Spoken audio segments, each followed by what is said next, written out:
Jesus stooped to the ground and wrote words with his finger, and strangely enough, they were all in English. Now, whatever else happens, I know this, that Jesus did not stoop and write on the ground with his finger in English. If he wrote in Aramaic, very possibly in Greek, but almost certainly in Aramaic. But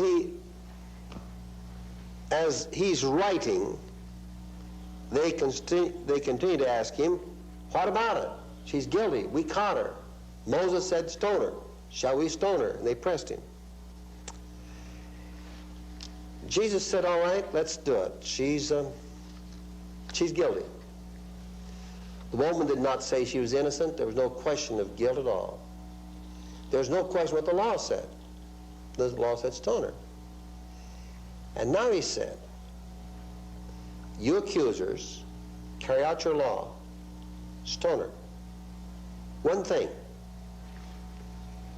I would ask of you, the man who throws the first stone must himself not deserve stoning. The first man, the second, third, fourth, fifth, sixth, 10th, and 20th men could all be sinners, deserving stoning. But the first man, the first stone, must be thrown by a man who himself does not deserve to be stoned. Now again, in Jewish custom, the responsibility falls upon the oldest man first. The oldest man in the crowd, looking at himself, decides he is not free from sins which would deserve stoning, and so he quietly slips away. The next oldest man in the crowd looks over his heart and slips away. And as this process keeps going on and the older men are dropping out of the picture and dropping down to the middle-aged men, Jesus is down writing on the ground.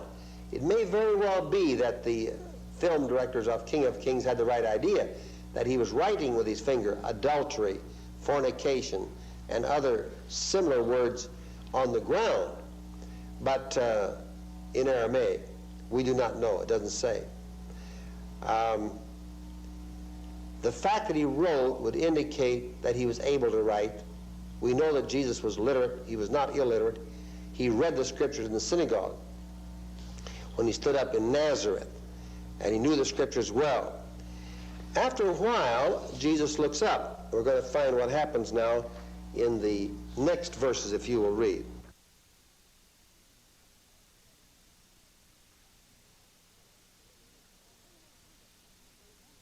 But when they heard it.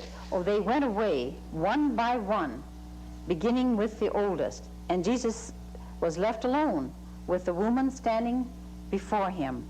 Jesus looked up and said to her, Woman, where are they? Have no one condemned you? And she said, No one, Lord. And Jesus said, Neither do I condemn you. Go and sin no more. Now this is totally inside the character of Jesus.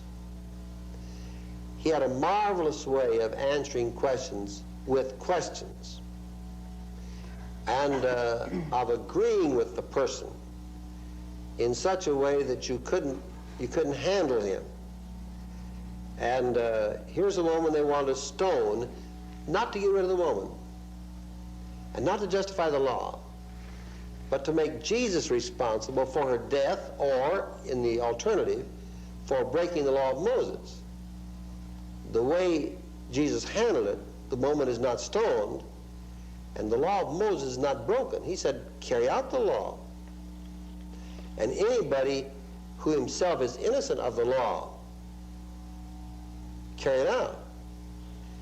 I think it'd be a little bit like this, that if we were hiring people for state patrol, and one of the questions that we asked on the qualifying examination was, now that you're going to go out on the highway to arrest citizens who are breaking the speed limit, have you ever in your life once broken the speed limit? And if we were to disallow anyone being commissioned to be a state patrolman who who had driven over the speed limit, we wouldn't have any state patrolmen.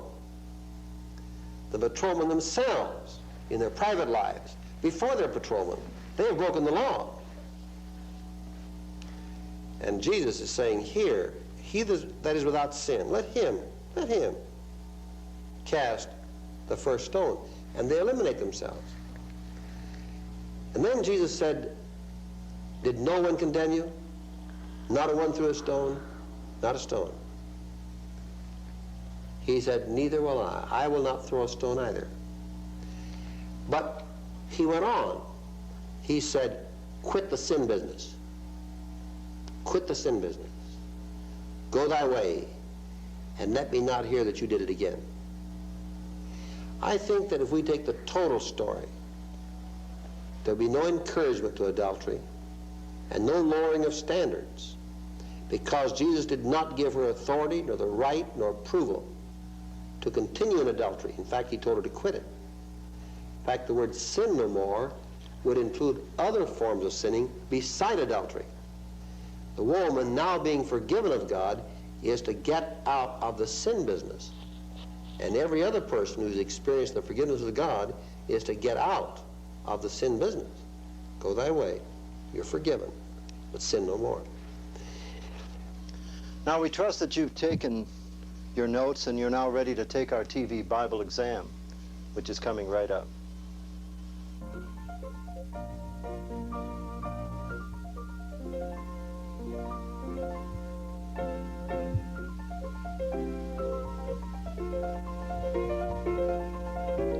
What does the word Messiah mean? A great teacher. B, the anointed one. C, messenger of God. D, beloved of God.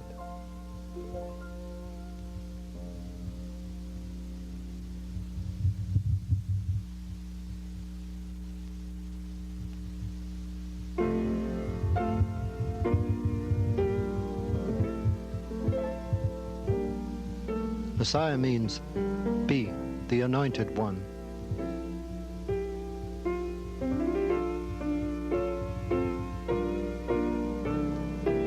True or false? In Jewish custom, the eldest man witnessing against a condemned person was to throw the first stone.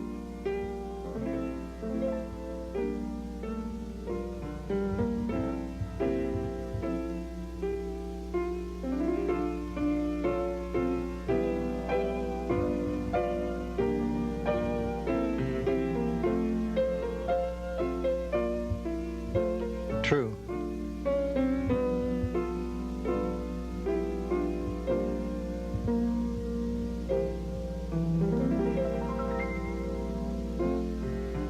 When Jesus said, "He who believes in me, out of his heart shall flow rivers of living water," he referred to A, the river Jordan, B, the Holy Spirit, C, the brook Kidron, or D, the heavenly kingdom.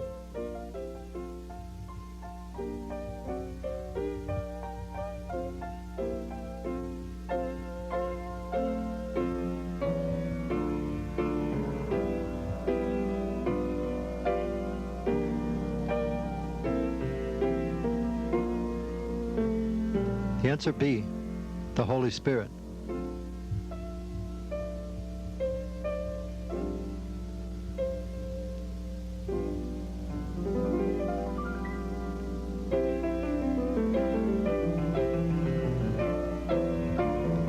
What did the temple officers say when they failed to arrest Jesus at the Feast of Tabernacles?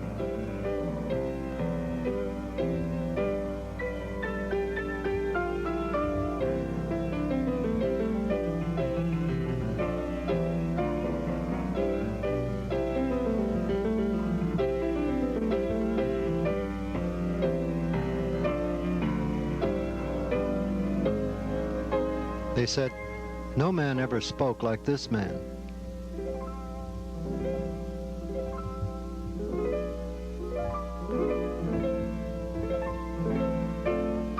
Even though the Pharisees claimed no prophet was to come from Galilee, yet one prophet did. Who was he?